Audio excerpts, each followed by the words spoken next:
Hey guys, I finished the 6-week shock phase of Vert Shock, meaning I'm now on the final week. I've been testing my vertical every week and I seem to be at a sticking point of 24 inches, which is 61 centimeters. I've managed this in 4 of the last 5 weeks and the other week was only slightly below this. Since there's only 4 different workouts in the whole program and those have been covered before, in this update I'm going to talk about the vertical jump research. I've read through some interesting studies and I'm going to share what I found and give my thoughts on it. The first studies relate to being able to produce your highest jump in the test itself. Things like wearing stiff-soled shoes or compression shorts, which I do already, a faster descent into the jump phase, a warm-up consisting of 5 weighted jumps with 10% of your body weight, motivational self-talk, so think Ronnie Coleman, so talking out loud and saying, I'm going to jump really high, actually makes you jump a little bit higher. Stretching your hip flexors before, and finally jumping at an external target, which means if you see my jumps, I'm always just jumping up the wall. If I'd put something up there that I was reaching towards, I would probably jump a little bit higher. This actually fits in really well with Adam Folker's free PDF, which he calls Jumping Hacks.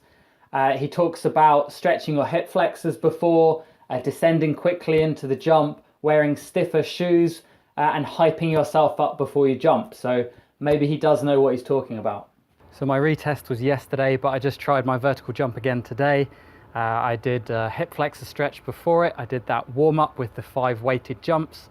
I tightened my shoes. I don't have basketball shoes, but I tightened my trainers so that they were slightly less give in them. And I also hyped myself up before the jump. And with all of that, I managed 62 centimeters.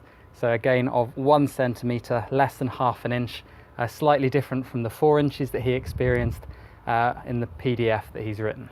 Back to the research. One question a lot of people ask with this program is whether you should be doing weights at the same time. My impression is that the plyometrics itself has such a high demand on your central nervous system that even if you don't have muscle soreness, you're still tiring yourself out. So you don't need weights as well. That being said, one study showed that taking 3 weeks off of weights reduced peak power by 9%. So if, like me, you're someone who's stopping your weight training in order to do the plyometric program, you could find that you're losing power from lack of weights and you're also gaining it from the plyometric. So overall, you're only seeing a moderate improvement or none at all. A big part of jumping is producing enough force to get you off the ground, and one of the best equations for estimating peak power is by Harmon, and it looks something like this. So if I put in my best current vertical and my weight at the time of doing it, I get around 4,500 watts. Now, I've not touched a weight in 7 weeks, which is probably the longest I've gone without lifting since I started in 2002. Which is either impressive or really sad depending on how you look at it. So if my body is used to lifting weights and I stop, even though I'm doing the plyometric program, I could lose some power. So if we assume I could be 5% more powerful if I was doing weights and I weighed the same, then that would put my vertical up around 64.5 centimeters, 25.5 inches. There was one study that showed that guys who were already active didn't improve their vertical jump after 4 or 7 weeks of training, but it did improve 4 weeks after the end of the program. Now, it's pure speculation, but it could be that they went back to their old training routines, so they boosted that loss in power on top of their plyometrics, saw them get a gain.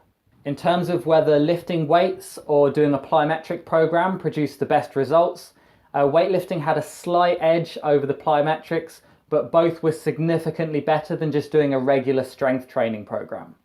They found that power clean had the highest correlation with vertical jump. That was only when you included relation to body weight.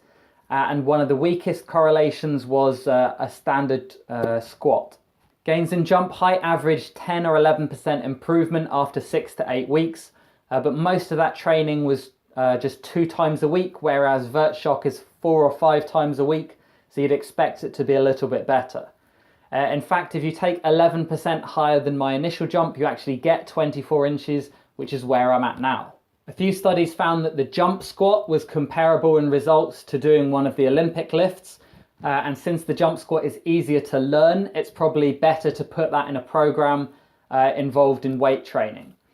You also want to look at peak power, which is important.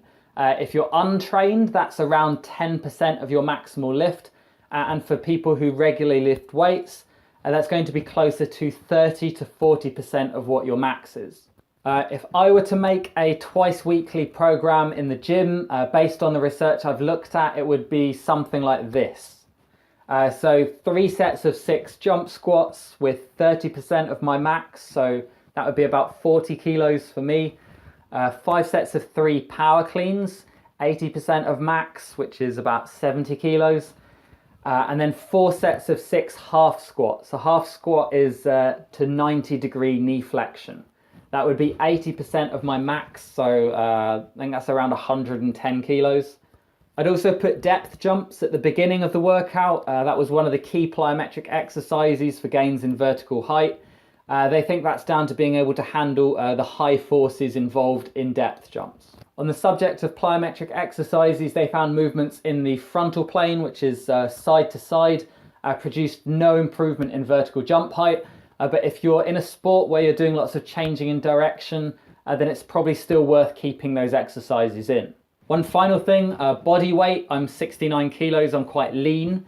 If you take 2 of the equations for peak power and you assume that your power stays the same as you lose weight, then a gain of 1 centimeter would be relating to losing about 1.5 kilos in weight. In inches, that would be a ½ inch relating to 4 pounds in weight loss. So if you're overweight, that could be a good strategy as long as you can maintain your power. But if you're already lean, then it's not something you should worry about. That's all for now. Thanks for watching, guys. Hope you like the research. Once I've finished Vert Shock, I'm actually going to do a 6-week weightlifting program to see what impact that has on my vert, because I really want to see how high I can jump. Cheers.